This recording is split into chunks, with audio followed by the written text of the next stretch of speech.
What's going on, guys? Joker's here at another charity event spot, actually called the event spot.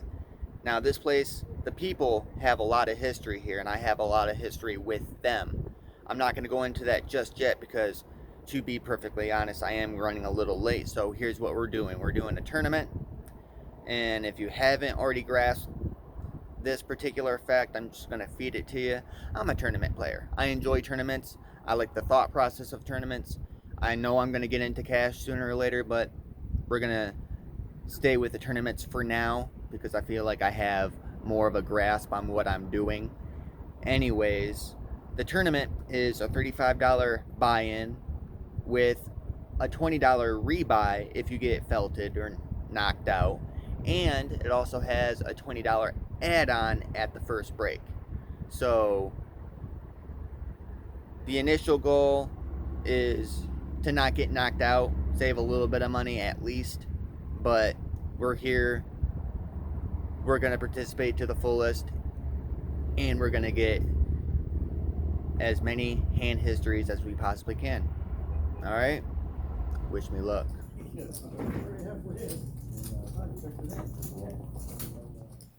What's going on, guys? Let's go over some hand histories from that tournament. It's been a while. Work's been kind of dragging, and I've been sleeping a lot because of it. So let's get down to it. But before we do that, we need a special something. By special something, I mean this. Now we can get into business.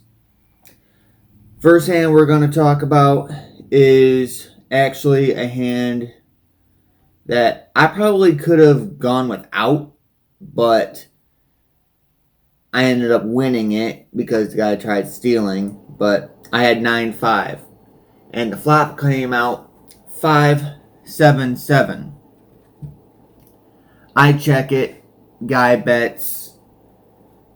The odds of him having a 7 aren't that great, and a 5, really? So of course I'm going to call. Next card that comes out is a jack. That's a little bit more in his wheelhouse, to be perfectly fair. I check it, he bets, like a donk. Of course, I call. I could have something here, who knows? Next card that comes out is a 9, giving me a 2 pair for 9-5, but anything with a 7 is still gonna beat me. I check it and he bets out he bets out hard, like 3,600 into just about like a 4,000 pot. Now, could that be a value bet? Yeah, sure. But with it being a rebuy, and with the mentality of it being a rebuy, and the history that I've had with this guy, if I'm wrong, I could rebuy. I mean, I'm not out, but with these types of things, I feel like you should take the chance on these particular hands, because it could easily be a steal. Any ace-king would do this, any ace-queen would do this, any lower pair would do this. So, yeah, let's go for the call. He insta-mucks, giving me the impression that he had exactly ace-king or ace-queen in this particular manner. So, cheers to that. Next hand we need to go over is my hand of Jack-9 off. Ordinarily, I wouldn't add these hands to my particular repertoire live. Online, of course I would, because they just flop well from what I've kind of witnessed on an ongoing period. But at this particular table, with these players that most of whom I have a history with, we've played with each other for at least 3 or 4 years, I can widen up my range. So I raise with Jack-9, and I get one caller. It's an old man, and I know this man quite well. Don't know his name, but I do know his play quite well. So when the flop comes out 10-10 deuce, I'm pretty sure he doesn't have a 10. But there are 2 spades out there, and he is a stickler for a flush draw. So, of course, I c-bet, and he calls. Next card that comes out, however, is a 9, and it's not a spade.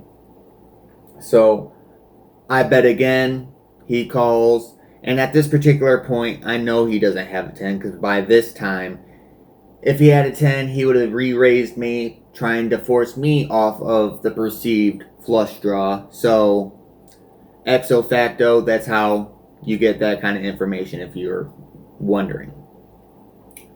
Next card that comes out is an 8. It's not a spade. I bet again, and he insta-folds, letting me know exactly what I thought. Flush draw, flush draw, flush draw. There's going to be a lot of people folding flush draws in this particular vlog, just to let you know. But let's go back into the past self to let you know how things went going into the first break. Alright. You know how I said the initial goal was to not have to rebuy?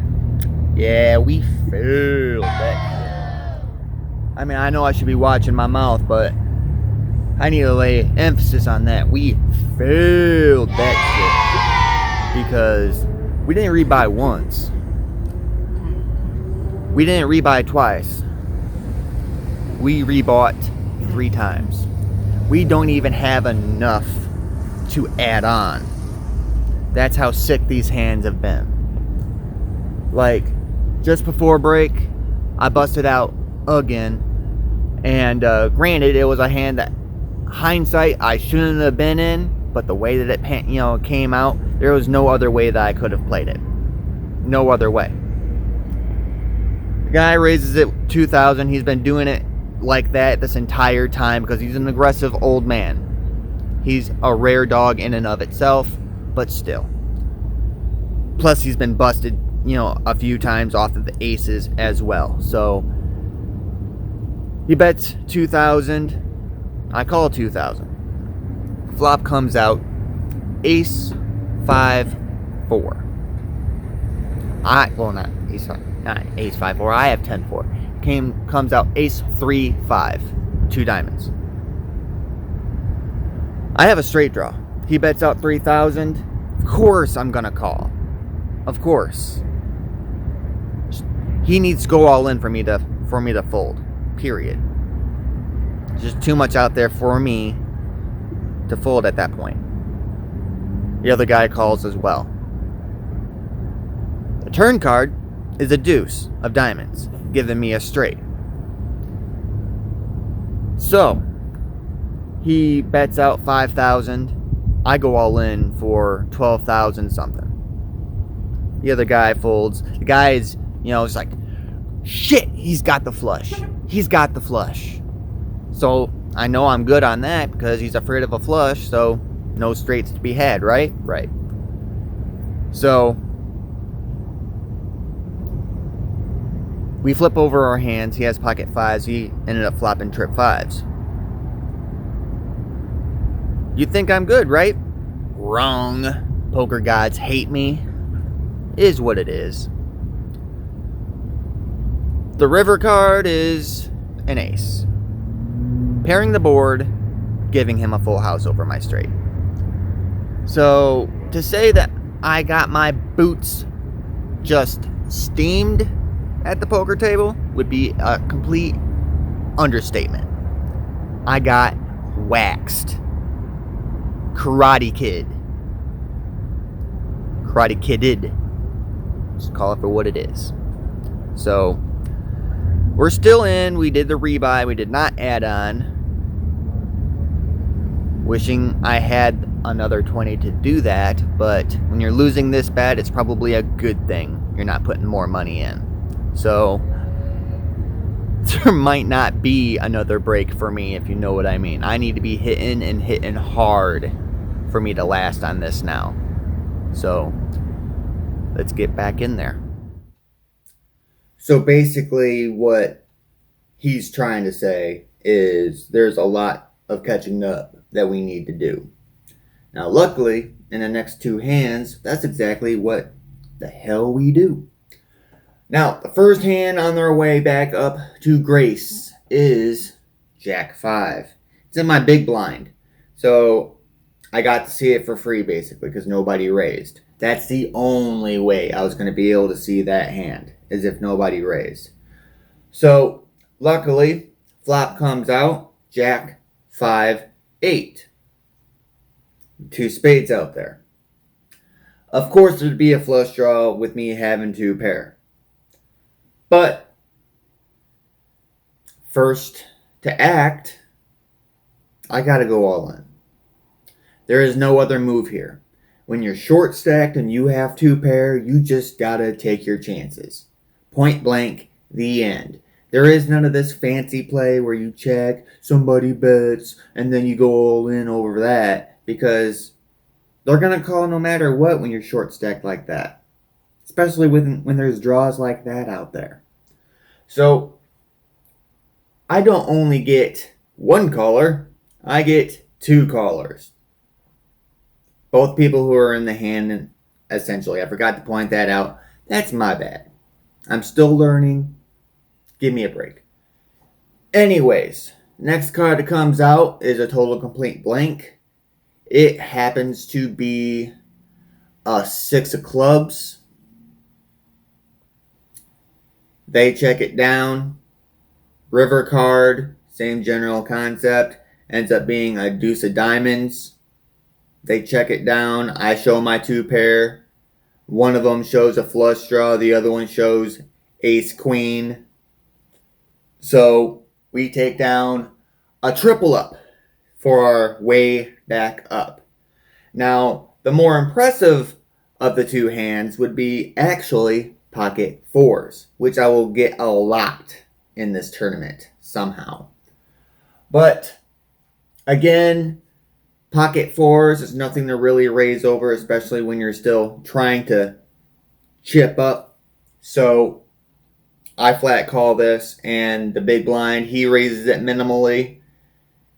He raises it up to like 1,200. I call 1,200. It's cheap enough to where I can see if I'm going to get anything out of it. So that's exactly what we end up doing. Flop comes out queen 8 4 rainbow. I check it because I don't want to disguise my hand. I don't want to scare him off just yet. So, of course, he c-bets. He's the table leader at our table anyway. So, of course, he's going to c-bet. Aggressive, is his game. So, he bets out a good 3,600. Nice hefty bet. Could I raise? Yes, I could raise. But that would be me putting my hand basically face up. So I flat call. Everybody else folds, but me, I flat call that. The next card that comes out is a deuce of diamonds, putting a flush draw out there. Now I need to start turning up the heat. But not before I decide to get a little tricky with it and check it to him yet again. Because nothing's really changed. There's nothing that's utterly completed out there that I can foresee. So, yeah, I check it. And he puts out another hefty-sized bet. He bets out 8,000. Like, he really wants to take this down now. So, with that information, I decided to raise it myself. Now, after that triple up, I do have a nice amount of chips, but compared to the table, I'm still understacked because people did the add-on and people weren't losing nearly as much as I was. So I decided to raise his 8,000 up to 20,000. Because if he has an overpair, he's going to call. If he has a flush draw with as aggressive as he's been going after his hands, there's a good chance that he's going to call. Any two pair calls. Only thing that's out there that would beat me is trip queens. And that would just be terrible luck. I mean, either way, the chips are getting in because I'm not folding trip fours. But after surprisingly thinking about it, he decides to fold after putting the 8,000 out there, smartfully so. And I ended up, showing him the pocket fours just to kind of get into his head that just because you're the chip leader does not mean you're going to just run over the entire table. You still have to contend with me. So, with that being said, our chip stack went up to this.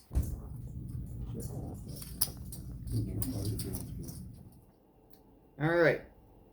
Now, with us being up, with us being caught up, and with us being in our particular brand of game, now that we are no longer in being knocked out trouble, I can ease into my ranges from here on out and basically pay attention to my people around me rather than just my hands trying to win with good, you know what I mean. So, blinds are at 1,000, 2,000, and I look down at King 10. I'm first to act, and this is a particular hand. It's King 10 off. It's not that strong, but with the way that people were playing at that particular moment, basically folding damn near every hand, and I had an aggressive player in the small blind, and for lack of better words, a nit in the big blind. So, targeting the nit, I put it up to 5,400. Everybody folds, not surprised, with the exception of the small blind, who, he's an any two cards type of guy. Very nice guy, but any two cards. And the nit calls. That is cause for alarm. Especially when the flop comes out, king, queen, deuce with two hearts. Now, this nit could easily have king jack, king queen, ace king, any of that. So, small blind obviously checks. The nit decides to check. I have to go in for a c-bet. I can't just let an extra card come out there because the loose player could have anything, and I'm not going to let him get there. And the nit, if he doesn't have something, I want him out now. But as I said, there's two hearts out there, so anybody's going to call anything. So at this particular moment, I decide to put in a bet of 7,000. The loose player folds. The nit decides to flat call. So here's what that tells me. I don't believe he has a king. And if he does have a king, he's not confident in his kicker. So either he has the same kicker as I do, or he doesn't have a king at all. Or he has a flush draw. Because, like I said, flush draws are just too good not to, continue to see. Especially at the event spot where I've cut my teeth for a real long time. Because the event spot wasn't always there. They actually started as trippers. And then they went to Renos, and then they got their own spot, the event spot. But that's for another story. Anyways, Next card that comes out is actually a good card. It's another king, which puts 3 kings out in the open, 1 in my hand, 2 on the board, and that lessens the likelihood of him having a king. So that is a great card for me. The only bad thing is that there's still 2 hearts out there. So any 2 hearts and he's gonna call. So he checks it to me, basically confirming exactly what I thought, that he does not have a king. I bet out 9,000. He calls again. Flush draw. It has to be a flush draw. Next card that comes out is a 9. And the best part about this 9, because it does not affect me in any way except for this particular way, it's not a heart. So he checks it to me, and I decide to just take it down right here. I go all in. Take my entire stack into one hand, and I put it in there. If he has a king, then he better prove it. He ends up folding, showing me ace, queen of hearts. So he had a pair of queens, but he was mainly chasing the hearts. To be, fair to him, because, I understood his play. I showed him my king 10. It was a little loose of a raise in the beginning of the hand, but it came out in my favor. So I showed it to him. Next hand we are going to go over is an all-in that I ended up calling with ace 7 off. Now, ordinarily, anybody who would tell you, don't call all-ins with ace 7. Unless they have less than 10 blinds. That's the math. Less than 10 blinds, you can widen up your calling range with ace rag. I mean, I would prefer ace rag suited. I think anybody would. But in this particular case, it's a good decision to call with those types of hands when you got somebody going all in for less than 10 big blinds. Because their range has gone from premium to premium-ish hands to any 2 cards that they feel can get them a win. So I call with ace 7, expecting that the ace is going to be the card to get me there. And it turns out 2 things. His hand was pocket 10s, so good catch for him to go all in with the amount of blinds that he had. And I needed an ace. I did not get an ace. What I did get, however, was a pair of 7s on the flop and another 7 on the turn. Pretty much putting him dead to literally 2 outs on the river, a 10, which he does not get. So we get a small chip up from there. But in my mind, the hand of the night is this next upcoming hand. And it just so happens to be the last important winning hand that I get. And that happens to be the Jack 10 of hearts. Now, when I first started poker, Jack 10 suited is my favorite hand. It still kind of is, because its flop ranges are so good in my eyes. So I have a soft space in my heart for Jack 10 suited. So I'm in the small blind. The blinds are at 1,500, 3,000. And the guy in the big blind, I flat call with Jack 10 because even though it is my favorite hand, it is not worth raising with. Let's be very clear here.